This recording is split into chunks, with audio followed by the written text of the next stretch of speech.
欢迎来到热点新闻频道，请订阅并关注以获取最新资讯。谁懂啊？程毅的一字马居然是28岁才练成的。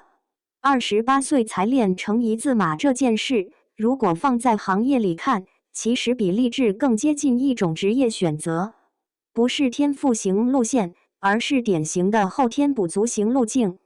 程毅的这段经历之所以被反复提及，本质上在于他打破了大众对演员必须童子功的想象。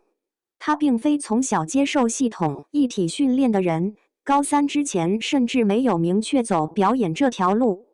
这意味着他进入行业时，在身体控制、柔韧性、动作基础等方面本就不占优势。而一字马这种对韧带要求极高的动作，如果在成年后才开始训练，难度确实会明显增加。不仅是身体层面的拉伸痛感，更是恢复周期更长，受伤风险更高。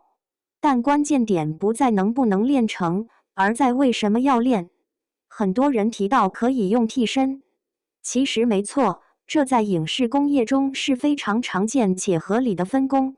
但程毅选择的是另一条路径，尽可能让动作由自己完成，从而保证镜头连贯性和表演完整度。这里有一个容易被忽略的细节，当演员亲自完成动作时，情绪、呼吸、身体张力是统一的，而替身往往只能解决动作完成，却无法完全复制表演状态。这也是为什么有些打戏即便技术上完成度很高，观众依然会觉得少了点什么。至于他说的那句因为爱，听起来很简单，但如果拆开来看，其实包含2层含义。一是对职业的投入，愿意为角色额外付出时间成本和身体成本；二是对结果的要求，希望呈现出来的效果尽可能接近自己心中的标准。当然，也需要稍微理性一点看待这种全亲自上阵的叙述。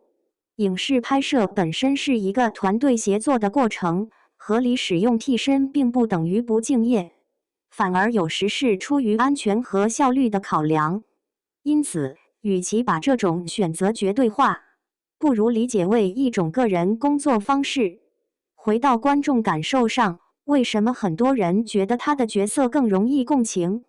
原因可能并不只是动作完成度，而是他在处理角色时倾向于整体投入，从肢体到情绪都尽量统一。这种方式会让人物呈现出更连贯的生命感，而不是被拆分成多个表演片段。你提到的那种它就是角色本身的感觉，其实是一种观众体验。当表演的技术痕迹被弱化，人物的存在感就会被放大。至于天下第一800个心眼子，这些当然是带有夸张色彩的表达，但背后指向的是角色完成度较高带来的信任感。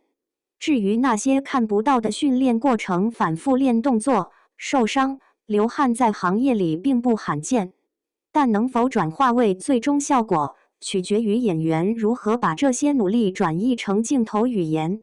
努力本身不会直接被观众看到，观众看到的始终是结果。所以，比起单纯强调28岁练成一字马，更值得关注的是，程毅选择了一种更高投入的工作方式，并且在一定程度上，把这种投入转化成了观众能够感知的表演质感。这才是这件事真正有价值的地方。